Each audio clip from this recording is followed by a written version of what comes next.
Vamos sentar em nome de Jesus. Sejam bem-vindos neste nome, o nome santo de Cristo, o nome santo de Jesus. Ainda que assim, distante, de longe, cumprimente quem está aí do lado, atrás de você, com um bom dia. Que Deus abençoe cada um de vocês que estão aqui presentes. Deus abençoe aqueles que estão em casa também, nos acompanhando. Mais uma manhã de investimento de Deus na nossa vida. E que venha, um investimento do céu com força sobre a nossa vida, em nome de Jesus. Quantos estão alegres por estar na casa do Senhor aqui nesse domingo? Glória a Deus. Estamos também transmitindo e gravando. Esse culto fica gravado para que as pessoas possam se situar aí em casa. Estamos no último domingo de novembro de 2020. Terça-feira agora que vem já é dezembro. Como passa rápido.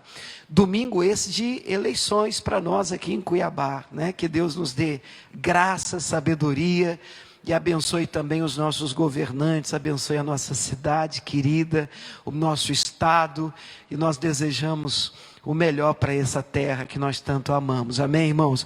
Irmãos, abra sua Bíblia em 1 Coríntios 14, a título de endereço só. Eu sou um pouco persistente, para não dizer repetitivo, no que diz respeito àquilo que a gente veio fazer aqui. Eu entendo que ninguém sobe no ônibus sem saber para onde esse ônibus está indo. Eu gosto muito desse exemplo, porque eu particularmente falo por mim, falo de mim. Eu particularmente, eu tenho muita dificuldade de acompanhar mensagens que eu não sei para onde é que nós estamos indo. Eu tenho dificuldade de entrar em um ambiente sem saber qual é o objetivo final, o que é que nós perseguimos, qual é a motivação, qual é o alvo. Então nós precisamos traçar uma meta, trabalhar com essa meta, trabalhar com esse alvo, perseguir alguma coisa da parte de Deus. Então, nesse final de ano de 2020, Deus tem plantado meu coração. Você que já é ovelha nossa sabe disso. Eu tenho dito isso aqui, principalmente domingo aqui na igreja. Deus tem plantado meu coração uma meta, um alvo. E essa meta, esse alvo é um crescimento espiritual. De novo, qual é a meta? Qual é o alvo nosso? Crescimento espiritual. Só a igreja do CPA 4. Qual é a meta, gente? Crescimento. Nós precisamos desenvolver, precisamos amadurecer, precisamos romper, precisamos progredir, precisamos prosperar. É verdade que essa palavra prosperidade, às vezes ela é mal compreendida. Tem gente que escuta prosperar, pensa só em dinheiro, pensa só em valores, mas prosperidade no sentido amplo da palavra significa crescer em todos os sentidos. A gente fez um seminário aqui de prosperidade, um seminário de vida financeira, crescer naquilo que se tem. Eu não sei o que é que você tem, mas a vontade de Deus é que você cresça naquilo que Deus te deu. A parábola dos talentos mostra bem isso. Ainda que você tenha 5, cresça no que você tem. Ainda que você não tenha os 5, você tenha só 2, cresça no que você tem. Pastor, eu não tenho nem 2, então eu só tenho 1. Cresça naquilo que Deus tem dado a você.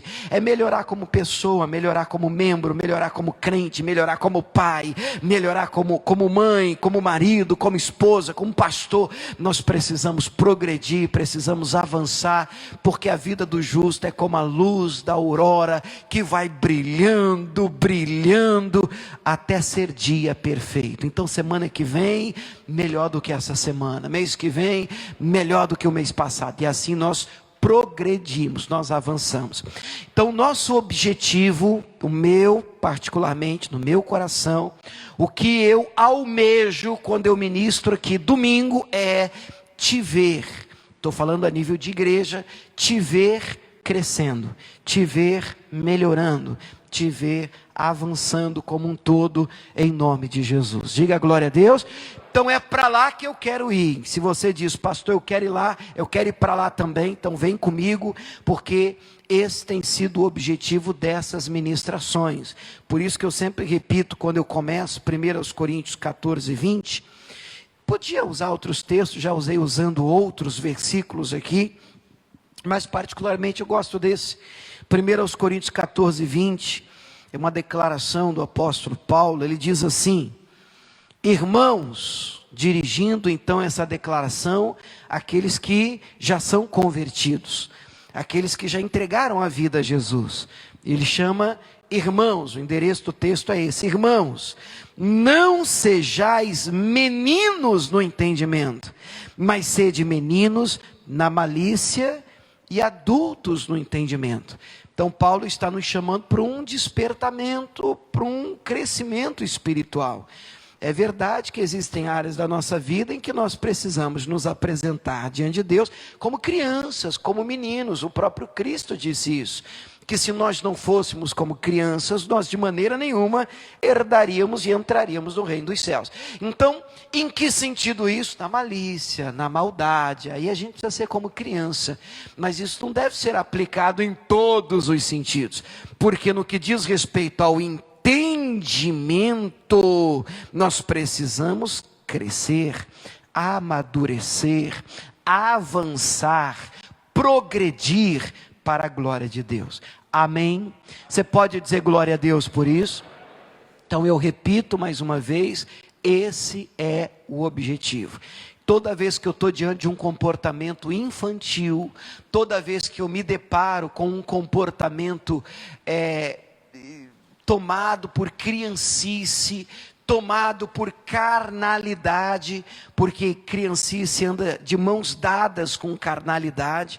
O apóstolo Paulo fala sobre isso em 1 Coríntios 2 e principalmente no capítulo 3, quando ele diz: irmãos, eu não vos pude falar como a espirituais, mas eu tive de falar com vocês como a carnais, como a meninos em Cristo. Então o carnal, ele é criança, o carnal, ele tem atitudes de menino, de criancice, e Deus não pode usar o carnal.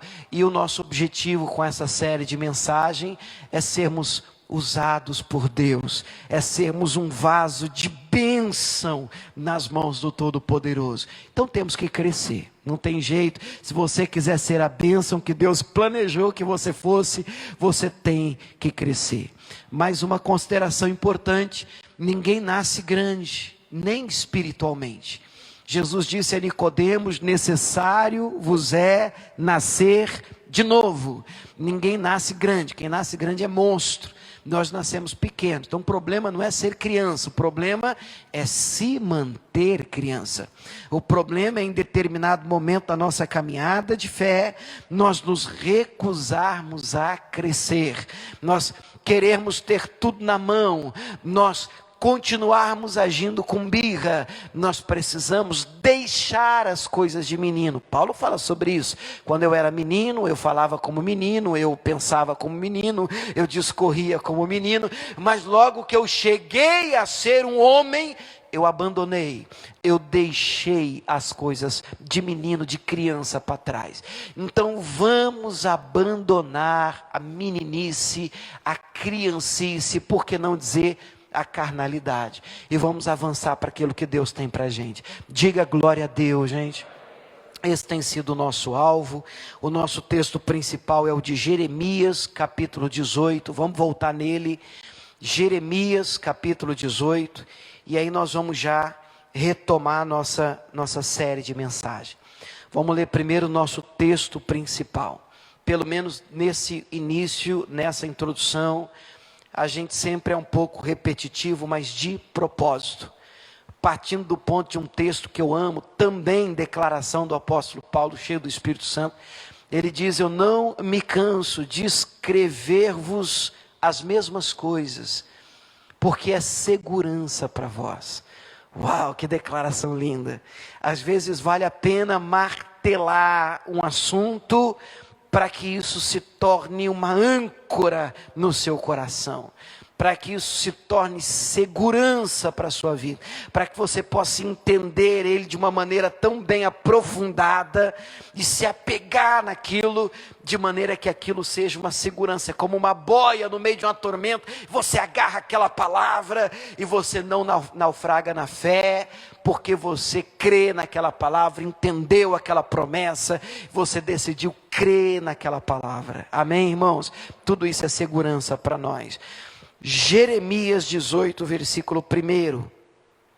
Diz assim o texto sagrado, Jeremias 18, verso 1. A palavra do Senhor que veio a Jeremias, dizendo: levanta-te e desce à casa do oleiro, e lá te farei ouvir as minhas palavras. E desci à casa do oleiro, e eis que ele estava fazendo a sua obra sobre as rodas. A gente até vai entender isso melhor hoje. Como o vaso que ele fazia de barro se quebrou na mão do oleiro, tornou a fazer dele um outro vaso, conforme o que pareceu bem aos seus olhos fazer. Então veio a mim a palavra do Senhor dizendo: não poderei eu fazer de vós como fez este oleiro, ó casa de Israel, diz o Senhor. Eis que, vamos esse finalzinho comigo, pode ser, igreja? Eis que, agora, como o barro na mão do oleiro, assim sois vós na minha mão, ó casa de Israel. Então fecha os olhos e diga: como o barro na mão do oleiro, assim sou eu nas mãos de Deus. Só mais uma vez, como barro na mão do oleiro, assim sou eu, assim é a minha vida nas mãos de Deus. Diga glória a Deus. Você pode aplaudir o Senhor por essa palavra? Aplauda o Senhor por ela. A nossa vida, igreja, a nossa vida está nas mãos de quem? Nas mãos de Deus. É verdade, a gente tem compreendido que isso traz uma série de implicações, um comportamento que a gente precisa adotar, e também algumas circunstâncias, alguns resultados, né? Do porquê a nossa vida está nas mãos de Deus. A gente precisa entender que quem vai trabalhar, quem vai fazer, quem vai operar é o Senhor. Deixa eu lembrar vocês do que é que nós já passamos. Vamos trazer aqui no telão algumas fases pelas quais nós já enfrentamos. E para você que está começando com a gente aqui agora, quem sabe nos visitando hoje, você vai conseguir se situar melhor. Bom, que nós já vimos dentro dessa série de mensagem que nós intitulamos Em Suas Mãos? O que nós já vimos? Fase 1. Qual que é a fase 1, pessoal? Deus escolhe o barro. Nós percebemos nessa fase que Deus nos escolheu. Isso é motivo de alegria. É verdade que dentro da igreja a gente usa uma terminologia muito comum. A gente diz: eu tive encontro com Deus, fulano teve encontro com o Senhor, fulano encontrou Jesus. Eu entendo, nós todos entendemos essa linguagem, nós usamos essa linguagem, não há nenhum problema com ela, mas se você fosse aprofundar mesmo nisso, você vai perceber que na verdade quem encontrou quem foi o Senhor que nos achou, né? Foi Ele que nos descobriu, foi Ele e não nós que nos fez povo seu, ovelhas do seu pasto, é o que diz a palavra de Deus. Verdade é que existe sim uma participação nossa no projeto. Eu particularmente creio nisso, há quem não crê nisso, mas o texto diz: buscar-me-eis e me achareis, quando me buscardes o quê? De todo o vosso coração. Então existe sim um comportamento, uma responsabilidade daquele que busca, daquele que bate a porta, daquele que pede. Isso é inegável. Mas eu também não posso fechar os olhos para uma grande verdade, que é que se Deus quisesse realmente se esconder de alguém, querido, você não encontraria Ele jamais. Se Deus batesse o pé e dissesse: eu vou me esconder, não vou me mostrar, não vou me revelar a ninguém, ninguém o encontraria. Graças a Ele, a misericórdia, a graça infinita, a bondade infinita do nosso Deus, Ele decidiu em determinado momento da nossa vida sair de trás da cortina e dizer para mim e para você: achou. E nós então o encontramos, o descobrimos. A nossa vida é marcada por essa escolha. Deus te escolheu, amém? Isso traz uma alegria tremenda no meu coração, que podia ser outro no seu lugar, mas aprove o Senhor que fosse você, que fosse eu, e eu sou muito grato a Deus por isso. Saiu no brejo do mundo aí, olhou para os barros, olhou para a terra, e do pó da terra Ele nos fez. Ele derramou da água do Espírito dele, essa terra virou barro, e Ele apontou para mim e para você, no brejo da vida, do mundo aí fora, tudo imperfeito, cheio de erro, de pecado, e nos escolheu. Esse é o primeiro passo. Fomos escolhidos por Deus. Na fase 2, o que acontece? Deus limpa o barro. Esse barro vem cheio de imperfeições, sujeira, fiapo, pedra. Esse é um processo que nós chamamos na Bíblia de santificação, de limpeza, de purificação. João 15, Jesus vai dizer: vós já estáis limpos pela palavra que vos tenho falado. Esse é um processo em que precisa ser contínuo. A Bíblia diz que sem santidade ninguém verá a Deus. Faz necessário uma limpeza, faz necessário uma purificação para poder ser trabalhado por Deus. Amém? Então Deus que escolhe o barro agora limpa o barro. E depois, fase 3, que inclusive foi no domingo passado, né? Qual foi a fase 3? Deus amassa o barro. Mesmo tendo sido limpo, existem barros duros, endurecidos, um coração ruim. A promessa de Deus em Ezequiel 37 é de que, o versículo 26, ele arrancaria o coração de pedra, que palavra linda, e colocaria no lugar desse coração de pedra, duro, um coração de carne, quebrantado, amolecido, e derramaria sobre esse coração o Espírito do Senhor. O salmista Davi declara que um coração contrito, um coração quebrantado, o Senhor não desprezará. Barro duro precisa ser amolecido. E às vezes, se você ver um oleiro trabalhando, às vezes dependendo da dureza do barro, você precisa amolecê-lo, na pancada, até que o barro fique no ponto. Amém? Eu sei que assusta um pouquinho, mas de vez em quando nós precisamos ser espremidos, precisamos ser amassados, precisamos ser quebrantados, trabalhados, porque tem muito de nós mesmos no barro, e aí menos da gente, mais de Deus, pianinho, no ponto, criou liga, agora Deus pode pôr a mão e fazer de nós o que Ele quer, porque nós já aceitamos o processo, entendemos que esse é um agir dEle, entendemos e aceitamos que a vontade dEle tem que prevalecer sobre a nossa vontade. Diga glória a Deus, gente. E aí nós vamos entrar no passo de hoje, a fase de número 4, Deus faz o vaso. Vamos colocar aí o tema da mensagem de hoje, está lá, fase 4, qual é a fase de hoje, igreja? Deus faz o vaso. Mais uma vez, qual é a frase? Deus faz o vaso. Romanos capítulo 9, verso 20, eu vou começar com um texto difícil, mas a gente não pode correr de texto difícil.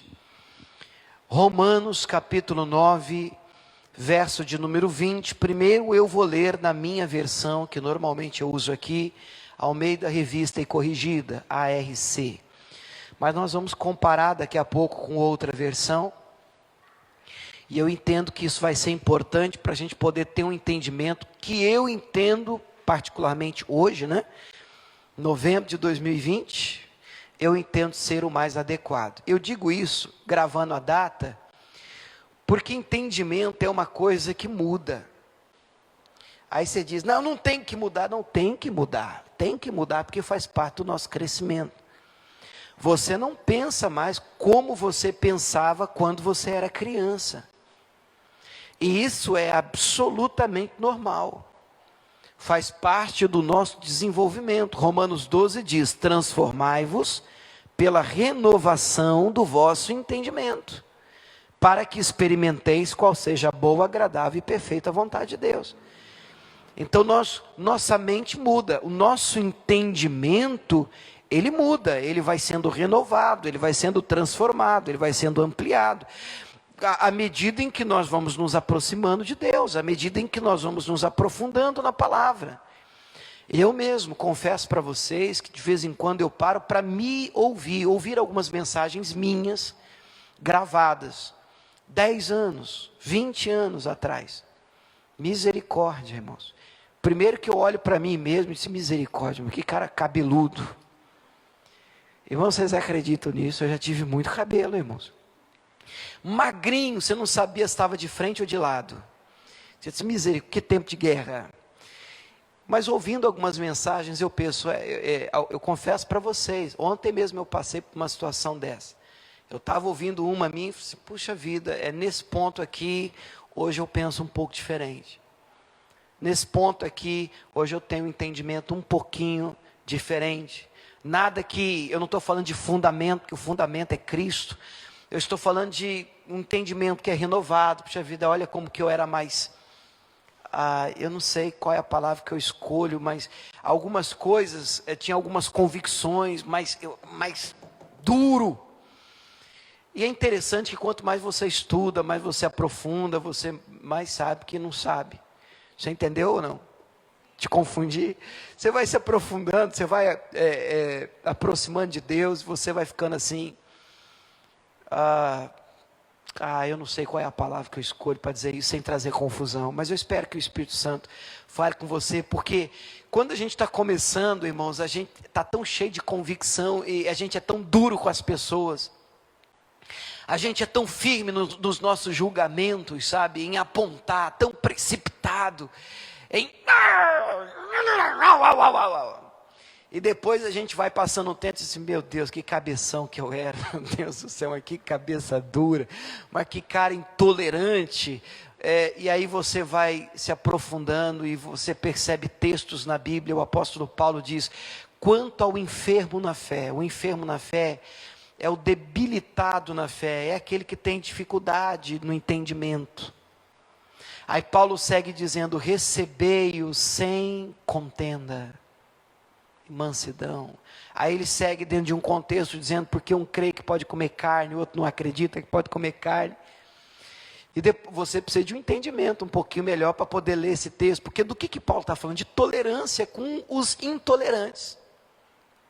E é interessante que quem é que tem que ser o tolerante? Poxa, aquele que sabe mais, ou aquele que pelo menos se diz mais espiritual, ele deveria ser mais tolerante com aqueles que são kamikaze da fé. Você sabe que tem uns kamikaze da fé, né? Uns homens bomba dentro da igreja. Tem uma turma que se dependesse, você explodia todo mundo. Mas, aí você vai estudando, orando a Deus, você vai percebendo que na verdade são assim, porque às vezes estão caminhando, estão começando agora, ainda não conseguem entender, não conseguem se aproximar do Senhor, a ponto de entender que o Senhor, o Senhor não nos trouxe para isso, para briga, para confusão. Deus não é Deus de confusão. Amém ou não amém, irmãos? Eu não sei se essa parte fica bem esclarecida, mas vou falar igual Jesus, quem tem ouvidos para ouvir, que ouça.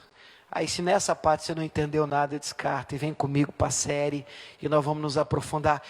Da mesma maneira eu quero fazer uma oração antes, porque nós vamos ler um texto que eu entendo ser um texto difícil, para quem está começando principalmente.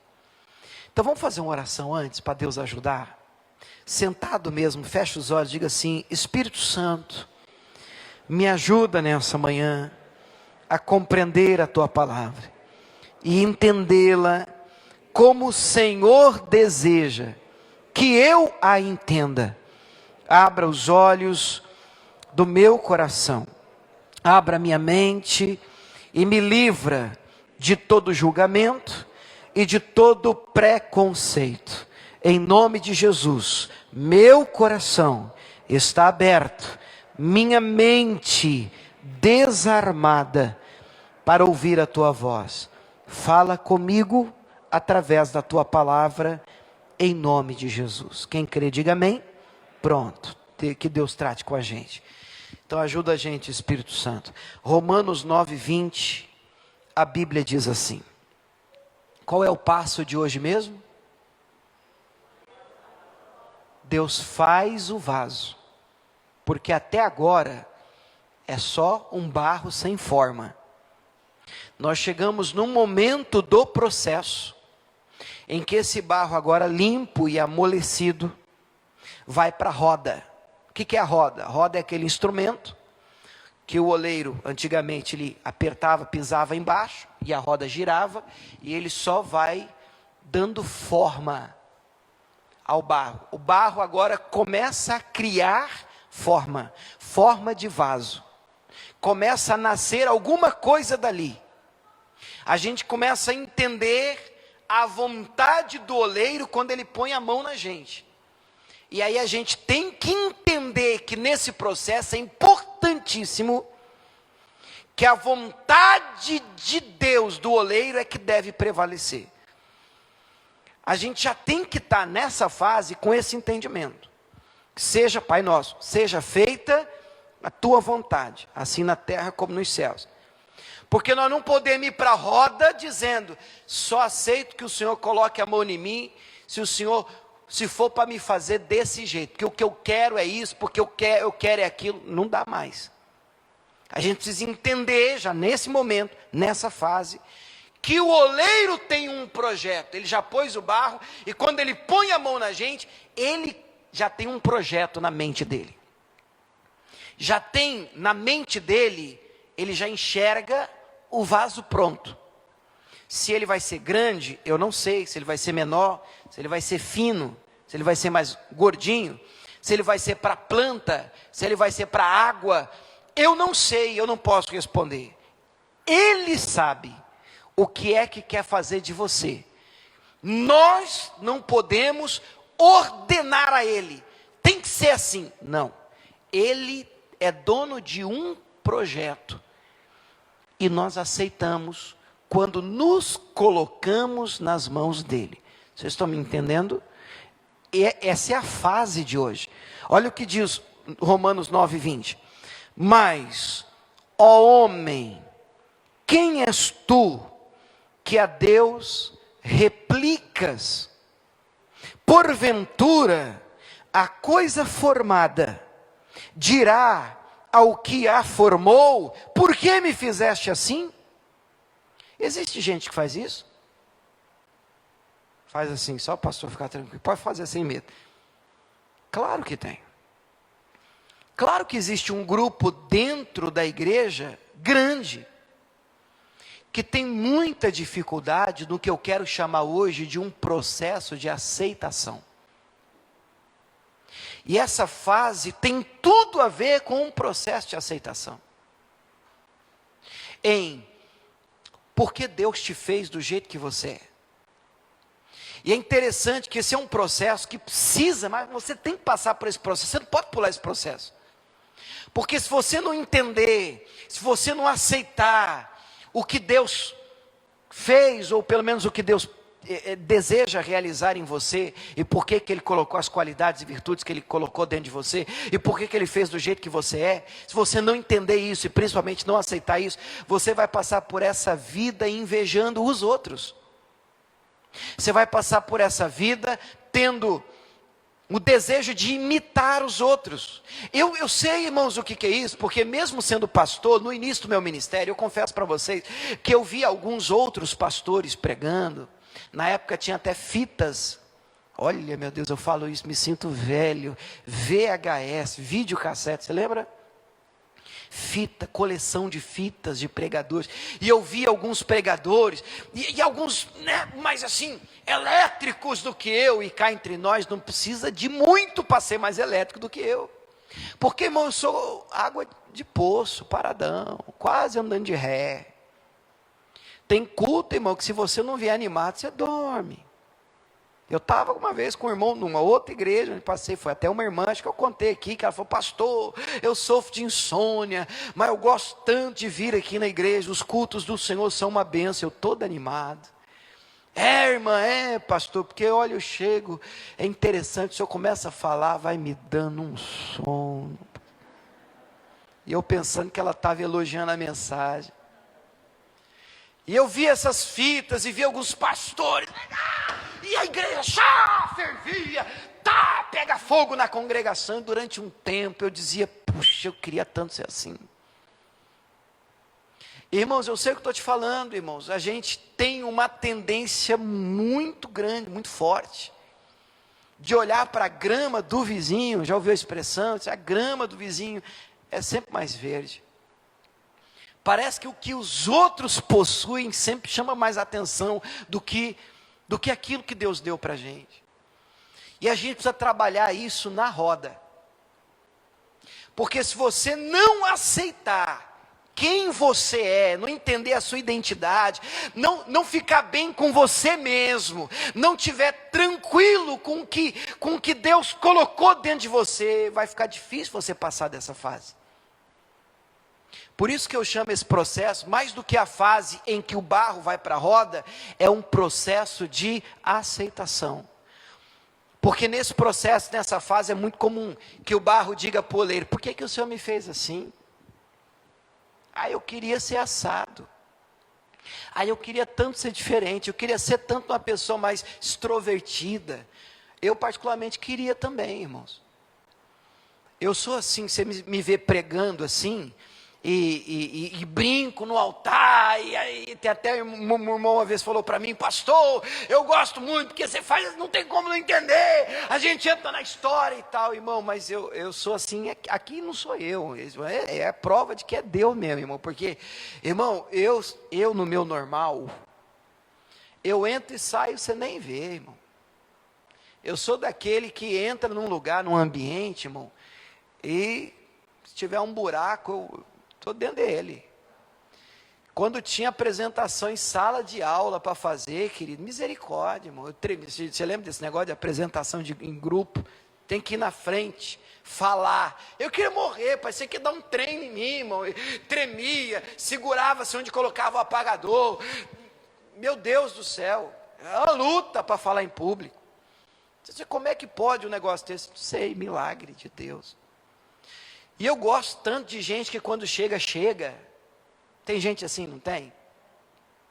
Gente que quando entra no ambiente, não tem como você não perceber que ele não chegou. O ambiente muda. Tem gente que chega na repartição, chega na escola, entra na sala de aula, bom dia! Aí você olha assim, a turma o clima já mudou, porque e tem gente que entra e sai, você nem sabe se veio. E você precisa estar bem com o que Deus te deu, com o que Deus colocou dentro de você. Mas eu confesso, demorei. Eu tive que passar por um processo de aceitação um pouco mais complicado, mais demorado. Mas hoje eu posso dizer para você, irmãos, isso é libertador. Quando você descobre quem é você em Cristo Jesus, é libertador. Por quê? Porque você para de querer ser o que todo mundo quer que você seja. Porque a gente está cercado por gente bem intencionados ou mal intencionados, não interessa, não importa, não vai fazer diferença, porque no fundo todos eles têm um plano para você, um projeto para você, uma vida que eles gostariam que você vivesse, os nossos pais, a nossa família, a nossa igreja, o nosso pastor, todo mundo tem alguma coisa, todo mundo quer que você faça alguma coisa.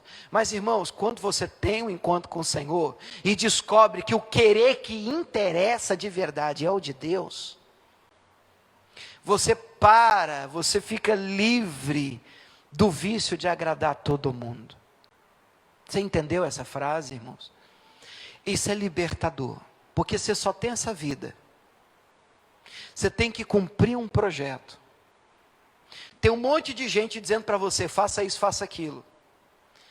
Você vai ter que escolher. Então faça o que Deus quer que você faça. Viva a vida que Deus quer que você viva. E você não vai se arrepender. Por que replicas? Por que me fizeste assim?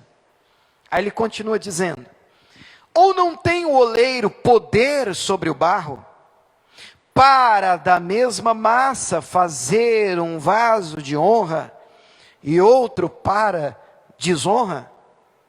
Depois eu vou voltar nisso. E que direi se Deus, querendo mostrar a sua ira, e dar a conhecer o seu poder, suportou com muita paciência os vasos da ira, preparados para a perdição? Puxa, que texto forte. Não tem como eu passar por esse texto sem fazer uma consideração.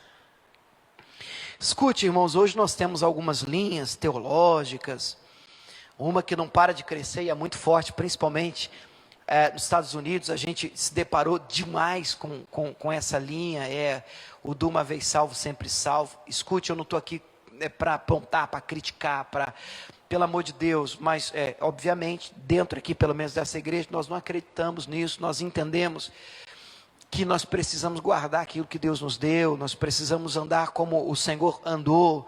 Não é assim que diz o texto sagrado? Aquele que diz estar nele deve andar como ele andou. Então, peraí, andar é prática. Então, existe um comportamento que Deus espera de nós pós-encontro com ele. Então, existe sim uma caminhada com Cristo que nós precisamos ter para poder guardar nossa coroa. A Bíblia diz: guarda o que você tem. Então, se eu tenho que guardar o que eu tenho, quer dizer que se eu não guardar o que eu tenho, existe alguém aí que a Bíblia define como ladrão, em João 10:10, que o ladrão, o nome já diz tudo, ele vem para matar, roubar e destruir. Mas eu confesso para vocês que entrando aqui nesse tema, o tema ele não é pacífico. E eu sei que eu tenho gente aqui na igreja, eu tenho gente que está me acompanhando agora em casa, gente que estuda a Bíblia, gente que aprofunda na palavra. Então, eu gostaria de fazer uma consideração rapidamente para voltar, abrindo parênteses aqui, voltar para a nossa série. Mas uma consideração que eu entendo ser importante sobre predestinação. O que é predestinação? É a palavra predestino. Predestino. Existe uma corrente muito forte teológica que diz que as pessoas já nascem pré-destinadas ao céu ou pré-destinadas ao inferno. Essa corrente diz que Deus já, na sua infinita soberania, Deus já teria escolhido, já teria batido o martelo desde o ventre da sua mãe, você já nasceu já destinado ao céu ou ao inferno. Particularmente, eu tenho uma dificuldade enorme com essa corrente, partindo do ponto que eu entendo que na soberania de Deus, Deus, obviamente, já sabe quem vai para o céu e quem vai para o inferno. Mas esse não é o ponto, não é isso que diz a corrente. Essa corrente diz que Deus teria escolhido uma pessoa para ir para o céu ou para ir para o inferno. E um dos textos usados é exatamente este, Romanos capítulo 9, onde se fala de vasos de honra, e o oleiro faria também vasos de desonra. E aí cita nessa última frase que eu li, que estes vasos estariam ou teriam sido preparados já para a perdição. E aí, em contato com esse texto, realmente é um texto que, se você olhar e estudar só ele, você diz: espera aí, quer dizer que então Deus teria já preparado alguém para a perdição? Será que o nosso Deus já teria preparado alguém que já nasceria pronto, preparado? Esse é um vaso para ir para o inferno? Sinceramente, eu penso com toda a minha força que não. Eu tenho dificuldade de compreender o Deus que nós servimos, já dizendo assim: você já nasceu, e não adianta, faça o que você quiser fazer, tu vai queimar no inferno, e o veneno escorrendo. Tem dificuldade com um Deus desse. Até porque outros textos apontam o contrário. Você quer ver uma coisa? Olha só o que diz 1 Timóteo 2,3. Primeira carta de Timóteo 2,3. Depois a gente volta lá, para a gente ler esse texto com um entendimento diferente, para tentar trazer uma luz, o que é que teria sido dito ali. 1 Timóteo 2:3, capítulo 2, verso 3, o que diz aí, gente? Vamos comigo?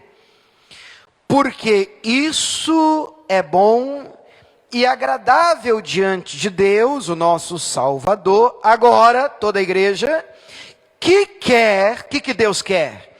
Que todos os homens se salvem e venham ao conhecimento da verdade. Olha, me parece um texto muito claro. O que Deus quer? Que todos os homens se salvem e cheguem ao conhecimento da verdade. Então esse é o desejo de Deus. O desejo de Deus é que todos se salvem. Mas eu pergunto: todos serão salvos? Não. Mas o desejo de Deus era que todos se salvem. Por isso que João 3,16, o texto principal, alguns têm como texto principal da Bíblia, diz: porque Deus amou o mundo de tal maneira que deu o seu Filho unigênito. Você conhece o texto? Para quê?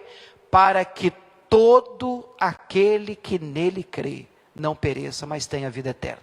Escute, não é para que alguns predestinados. O texto diz: para que todo aquele que nele crê. Não tem diferença. Se você crê, pronto, você será salvo.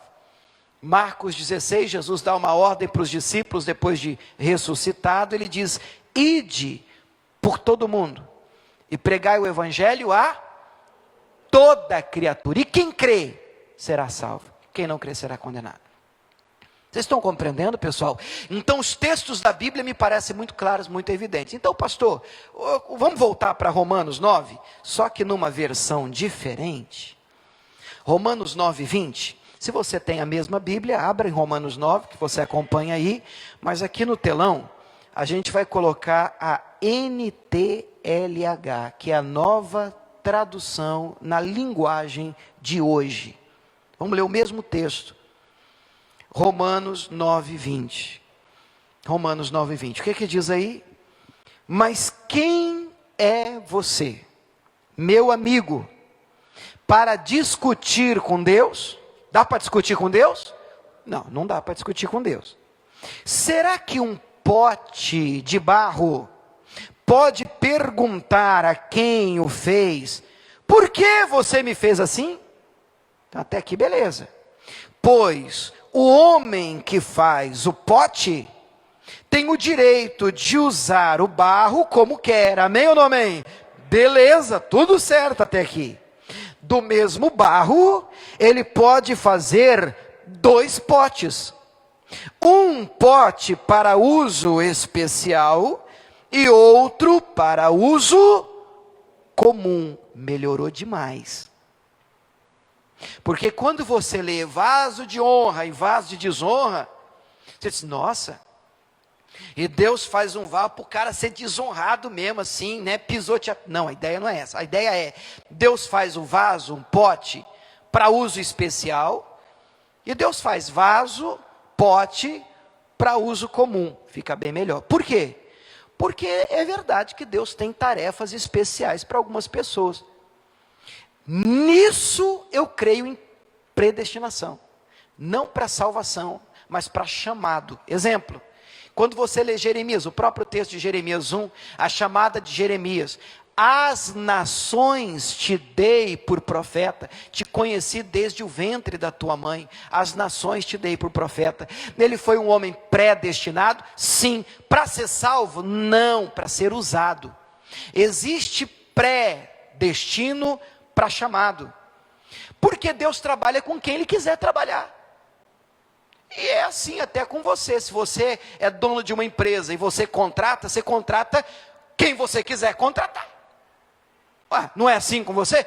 Eu quero contratar um empregado, eu quero contratar um gerente, eu quero contratar alguém para trabalhar para mim. Você é livre para contratar quem você quiser contratar.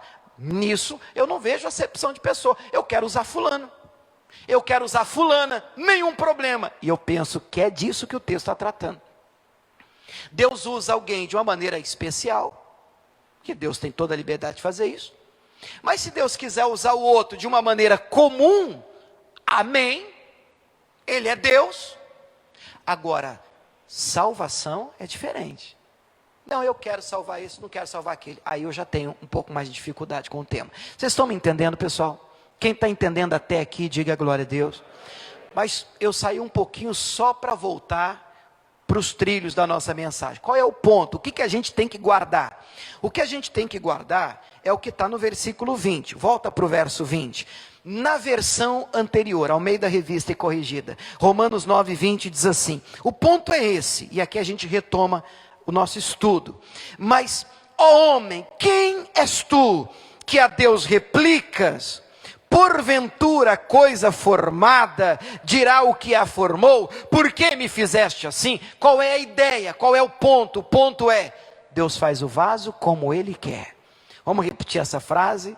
Deus faz o vaso como Ele quer. Mais uma vez: Deus faz o vaso como Ele quer. Novamente, se você anota, grave isso. Isso é processo de aceitação. 1 Coríntios capítulo 12, eu penso que é um texto que deixa até mais claro esse processo do trabalhar do oleiro na nossa vida. 1 Coríntios 12, 12. O capítulo 12 começa falando dos dons espirituais, e depois já segue falando da unidade do corpo, dos membros no corpo de Cristo.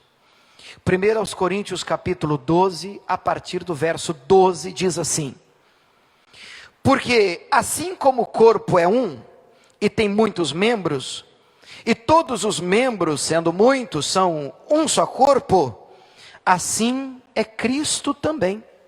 Pois todos nós fomos batizados em um Espírito, formando um corpo, quer judeus, quer gregos, quer servos, quer livres. E todos temos bebido de um Espírito, porque também o corpo não é um só membro, mas muitos. Então vamos parar um pouquinho aqui só para fazer uma observação. Não é à toa que na igreja você é chamado de membro. Ah, sou membro da Igreja da Graça. Por quê? Porque você faz parte de um corpo. Qual é a observação que eu entendo ser importante aqui? Estar em casa sem congregar nunca vai fazer de você igreja, porque a palavra que algumas pessoas liberam para justificar não congregar, não vir à igreja, é: eu sou a igreja. Eu tenho certeza que você já deve ter ouvido isso. Eu sou igreja, eu não tenho que ir no templo. E isso tem crescido muito. Alguns chamam isso de desigrejados, mas o nome, para mim, a terminologia pouco importa. Importa a gente entender o princípio.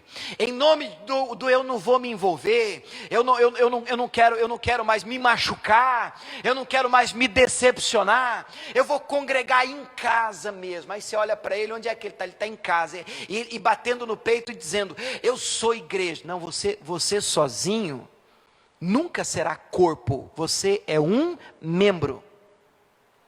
De novo, você sozinho nunca será corpo, você será um membro. Corpo, nós só somos quando os membros se unem. O braço se une ao tronco, a perna, a cabeça que é Cristo. Opa, agora temos um corpo. Senão você vai ter um amontoado de braço, e amontoado de braço não é corpo, é amontoado de membro. O corpo é a junção e a ligação de vários membros, onde Cristo é o cabeça. Vocês compreendem isso? Fala amém, fala amém. Pronto, é o corpo. Por isso a igreja é um corpo de Cristo. E eu não estou dizendo que nós somos igreja porque estamos num prédio físico. Não. Nós somos igreja quando estamos juntos. Esse é o ponto. Somos igreja quando estamos juntos, quando nos unimos num propósito de servir e adorar o Senhor. Diga glória a Deus por isso. Tá, mas voltando ao nosso ponto, versículo 15. Se o pé disser: porque não sou mão, não sou do corpo, não será por isso do corpo? Se a orelha disser: porque não sou olho, não sou do corpo, não será por isso do corpo? Se todo o corpo fosse olho, onde estaria o ouvido, gente? E se todo o corpo fosse ouvido, onde é que estaria o olfato, gente? Mas agora Deus colocou os membros no corpo, sublinha essa frase: cada um deles como quis. Esse é o ponto da mensagem de hoje. Quando Deus o oleiro leva o barro para a roda, o que ele vai fazer do barro agora é o que ele quer. O que vai sair dali é a vontade dele. Ele faz de você o que ele quiser fazer. Você pode dizer amém por isso? Eu sei que é um amém desafiador, porque se você entender essa frase, vai dizer assim: puxa vida, Deus, eu tenho tanta coisa que eu quero, tem tanta coisa que eu gostaria de ser, de fazer, mas quando eu vou para a roda, eu me livro disso, porque agora ele põe a mão em mim, e o querer que importa agora é o dele. Porque você pode olhar para um corpo e dizer assim: puxa vida, eu queria tanto ser olho, eu queria tanto ser boca. Alguém pode chegar aqui e dizer: puxa pastor, eu queria tanto cantar. Eu particularmente queria ter, eu vejo, esses dias eu estava no carro com a Camila, A gente está ouvindo um louvor, aí daqui a pouco ela está do lado, assim, automática. Ela já abriu uma segunda. Quem canta sabe no esquema. E aí ela fazendo uma segunda voz assim no carro, e eu do lado assim, virei para ela e disse assim: ai que raiva. Só entre nós, crentes, né? Claro, em tom de brincadeira, mas o que eu quis dizer para ela assim: cara, não dá para mim. A gente se arrisca tudo e tal, né? É para a glória de Deus, Deus suporta a gente por amor a Ele. Mas irmãos, tem membro no corpo que Deus pôs para ser boca. E se você não é boca, não adianta você ficar no micro-ônibus. Eu quero cantar, porque eu conheço gente assim, irmão. Caramba, vai ser feliz do jeito que Deus te deu. O que Deus te deu? Você tem que ser bem resolvido. Agora você vai ficar olhando para os outros, por que tem que escolher um irmão? Por que não tem que ser eu? Mas não é disso que Paulo está tratando aqui? Ele está dizendo: mas se o olho não estivesse bem com ele, por que eu sou olho? Eu queria ser ouvido. E se todo mundo fosse ouvido, já imaginou que corpo que seria esse trem? Um bando de ouvido? Um bando de boca? Deus precisa do olho, Deus precisa da boca, é verdade, mas Deus também precisa da perna, do pé, até do dedo midinho, pequenininho. Deus precisa. O meu você não corta. Não, eu preciso dele, eu gosto dele. E já está comprovado que a falta dele atrapalha no seu equilíbrio. Todos os membros do corpo têm a sua importância. Mas se você virar para mim e dizer assim: pastor, mas tem uns que aparecem mais do que os outros. É verdade. É verdade, olha o olho onde ele está. O meu dedo midinho do pé você não está nem vendo, está escondidinho no sapato, dentro da meia. Dificilmente um dia você vai ver o meu dedo midinho. E tem função na igreja que é assim, irmão. É meio ingrata. Eu estava conversando com as irmãs na escolinha, e eu preciso de voluntários na escolinha. Mas pensa num ministério dedinho-midinho. Porque só aparece quando dá problema, zica. Quando uma criança, meu Deus do céu, machucaram a criança. Quem que é o responsável da escolinha? Mas para ajudar, é uma luta para você arrumar um dedinho, irmão. É uma luta, por quê? Porque não aparece. Não é igual o louvor já é um ministério meio braço. Você já vê a mão, porque aparece. Ao começar o culto, está em evidência, o ministério do louvor, da pregação, aparece. O obreiro que fica de pé na recepção, já aparece mais também. A escolinha está escondida lá em cima. Vocês estão entendendo, irmãos? E aí é mais difícil você encontrar os membros num corpo que diz assim: não, tudo bem, eu aceito ficar escondidinho. Eu vou ajudar. Não, é complicado. E nós precisamos de ajuda. Já estou até abrindo um parênteses aqui. Não estava dentro da palavra não, mas vamos aproveitar a palavra, né, irmão? Que Deus moveu o seu coração. Ajuda a gente. Ajuda a sua igreja. Ô pastor, precisa da onde? De fazer o quê? O que eu posso fazer para somar? Eu tenho 3 reuniões domingo, pastor, então eu venho de manhã para comer, eu adoro, choro, fecho os olhos, e de noite eu venho ajudar. Vamos fazer alguma coisa, vou olhar um carro, vou ficar aqui apertando a mão do pessoal. Vamos ser igreja, irmãos. Fala amém, não tem problema. Eu forço amém, eu empurro você, não tem problema não. Mas vamos ser igreja. Isso é ser igreja. Todo membro tem a sua função dentro do corpo. É disso que Paulo está falando. Se todo mundo quiser ser olho, quem é que vai ser o dedo midinho, irmão? Não, eu queria ser o braço direito do pastor. Quem que vai ser o esquerdo? Eu vou ver um mutante, 3 braços desse lado aqui, e não tem o esquerdo. Você já ouviu essa expressão? Fulano é meu braço direito. Porque ele é mais usado para quem é destro. Agora olha como é que funciona o corpo. Olha para mim, irmão. Você é o braço direito. Amém. O meu braço direito realmente ele é o mais utilizado. Eu vou escrever, é ele. Eu escrevo com a mão direita, a não ser que você seja canhoto, é a mão direita. Então eu pego a caneta e vou escrever. Mas quando eu pego um peso, já vou primeiro com esse, porque ele tem mais força com o esquerdo. Eu uso ele mais. Então eu pego ele aqui. Mas se ele não aguenta, olha aqui que é um corpo sadio. Ele manda uma mensagem para o cérebro e diz assim: esquerda, ajuda. Aí a esquerda vem. Aí a esquerda ajuda a direita. Não tem ciúme um do outro, graças a Deus. Aí a esquerda ajuda. Se a esquerda não tá dando conta, nem a direita, os dois mandam outra mensagem para o cérebro. Barriga, ajuda. Aí faz, põe o peso aqui. Todo o corpo trabalha para o sucesso do corpo. Porque o fracasso da mão direita e do braço direito é o fracasso do corpo. Mas na igreja não, eles não entendem. Você pede para ele, agora deixa ele sozinho, para ele ver uma coisa como que é bom. É um câncer na igreja, isso é terrível. Porque quando um membro entende e está tranquilo, já passou por um processo de aceitação do lugar dele no corpo, ele corre e diz aí, está precisando de ajuda? Não tem problema se o meu nome não estiver em evidência, não tem problema se eu não receber aplauso, não tem problema se eu ficar escondido na meia, não tem problema, o que eu quero é o sucesso do corpo. Precisou de mim, estou aí. Irmão, mas isso não, criança não faz, que criança tem que aparecer. Menino tem que ter aplauso. Adulto espiritual, João Batista, não é aquele cresça. Se depender de mim, pode diminuir, não tem problema não. Estamos aí para preparar o caminho para ele, a evidência dele, é ele, aplauda ele, não tem problema nenhum. Vocês estão entendendo? Fala amém. Tudo bem, abra sua Bíblia em Gênesis 37, nós já vamos orar daqui a pouquinho. Gênesis 37, versículo 2.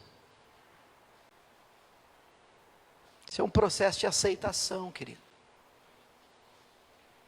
Você precisa ser feliz com o que Deus te deu, sabe? Agora, se você está aqui, pastor, não sei nem o que Deus me deu, o caso é mais sério, você tem que voltar no primeiro passo, né? Gênesis 37, verso 2.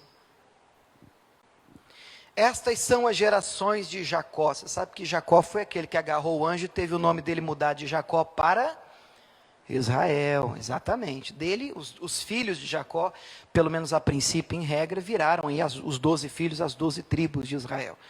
E diz o seguinte, sendo José, quantos anos? 17 anos, um jovem, apacentava as ovelhas com seus irmãos, estava este jovem com os filhos de Bila e com os filhos de Zilpa, mulheres de seu pai. José trazia uma má fama deles ao seu pai. Quer dizer, o José era aquele dedo duro, né? Menino novo, irmãos, ele dedurava, caguetava, falava assim, né? Os irmãos aprontavam e contava tudo para o pai mesmo, contava mesmo. Só que lê agora esse pedacinho, sublinhe isso aí. Israel, que é o Jacó mudado, né? Israel amava a José mais do que a todos os seus filhos. É verdade, né, irmão, que, abrindo um parênteses aqui, não se deve ter preferência, né, por filhos dentro de casa, isso não é legal. Isso não é legal. Mas eu vou trazer isso para o lado espiritual e a gente vai poder aprender alguma coisa com isso.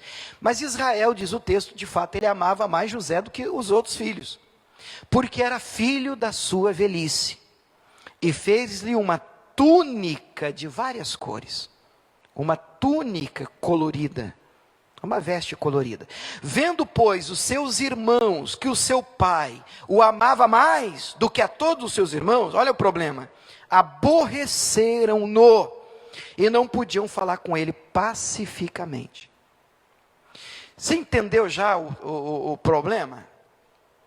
O pai amava o José, ele tinha uma queda maior por José, por ser o filho da velhice dele, e por conta desse amor a José, ele costurou, ele fez uma roupa diferente para José, e uma túnica cheia de cores, o que para a época era a roupa de marca da época. E o Zé, por sua vez, também não tinha, né, ele desfilava mesmo com aquela túnica na cara dos irmãos dele, né? Ele passava com aquela túnica assim, desfilando aquela túnica colorida, enquanto a túnica dos outros era cinza. A dele era toda cheia de cores. Mas o ponto aqui, irmãos, é o seguinte, você precisa ser feliz com a túnica que o pai te fez. Você pode falar amém? Eu não sei se a sua é colorida, se a sua tem duas cores, se você é uma pessoa que brilha muito, que brilha pouco, que fala muito, que fala pouco, que entra e entra ou não entra. É uma pessoa extrovertida, uma pessoa calada, introspectiva. Qual foi a túnica que o pai costurou para você? Quantas cores essa túnica tem? Pedido do Espírito Santo para nós hoje, dá para você ser feliz com ela? Você tem fé para ver o seu irmão passar na sua frente, brilhando com a túnica mais colorida com a sua, mais talentoso? E você tem fé para se alegrar com a túnica colorida do seu irmão? Ou você quer matar ele? Que ódio! Ainda quer aparecer, quer aparecer. Aí para ficar espiritual, mata ele, Jesus. Mas quando nós atingimos uma maturidade espiritual, nós conseguimos honrar, aplaudir, nos alegrar com a túnica colorida dos nossos irmãos. Você quer saber se você está bem? Você quer saber se você é maduro espiritualmente? Veja o seu comportamento quando uma túnica mais colorida do que a sua passar diante de você. É aí que o menino vai querer ressuscitar dentro de você, que o carnal vai querer manifestar. Está pensando que ele é? Eu é que sei dos podres dele. Senhor, usa ele, usa ela. Que bonito, o Senhor deu talentos para ele, para ela, que a minha túnica cinza não tem.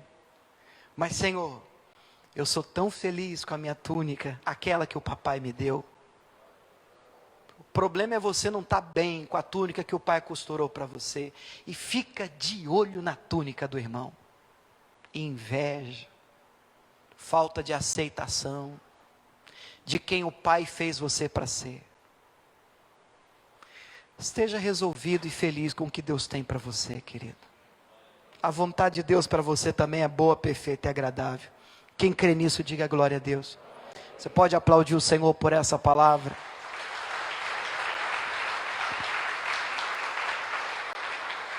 Vamos ficar de pé, vamos fazer uma oração?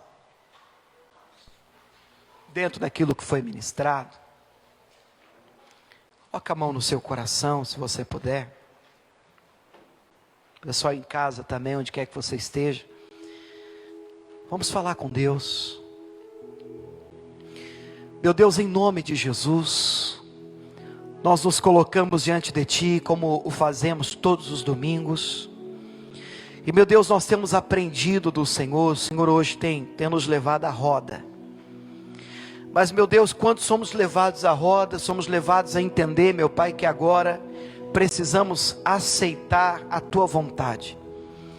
Precisamos literalmente nos entregar ao Senhor, de sorte que nós não podemos replicar aquele que nos fez. Por que nos fizeste assim? Por quê? Por que o Senhor não me fez do jeito do outro? Porque eu queria ser um outro tipo de vaso, de pote. Eu queria ser diferente. Eu queria ter isso, ter aquilo, ter aquilo outro. E meu Deus, hoje nós queremos pedir ao Senhor perdão para começar, Senhor. Porque quando nós replicamos, quando nós questionamos isso, é como se nós estivéssemos dizendo ao Senhor que o Senhor errou, que o Senhor não sabia o que estava fazendo quando nos fez, quando colocou as mãos sobre nós, quando colocou as tuas preciosas mãos na nossa vida e começou a trabalhar e começou a modelar. Meu Deus, perdoa-nos, meu Pai, pelos nossos questionamentos, pelos momentos em que nós replicamos, pelos momentos em que nós levantamos a nossa voz, pelos momentos, meu Pai, em que nós retrucamos, questionamos, e nós humildemente lhe pedimos perdão. Perdoa-nos, porque nós nos colocamos em tuas mãos com o entendimento de que quem manda é o Senhor. E o Senhor há de fazer deste barro aquilo que o Senhor quiser fazer. O Senhor há de realizar em nós o que o Senhor quiser realizar. O Senhor há de fazer em nós aquilo que o Senhor desejar. Em nome de Jesus, nós nos colocamos em tuas mãos. Com as mãos no seu coração, ore comigo dizendo: Senhor Jesus, eu me coloco em tuas mãos. E declaro isso, declaro essa verdade, com entendimento de que nas tuas mãos o Senhor há de fazer da minha vida o que o Senhor bem entender. E cabe a mim, Senhor, não questionar, não retrucar. Senhor Jesus, usa a minha vida e me ensina a me alegrar com os meus irmãos, com os talentos dos meus irmãos, com as túnicas dos meus irmãos, tenham elas as cores que tiverem, em nome de Jesus. Quem crê assim, diga amém. Vamos aplaudir o nosso Deus.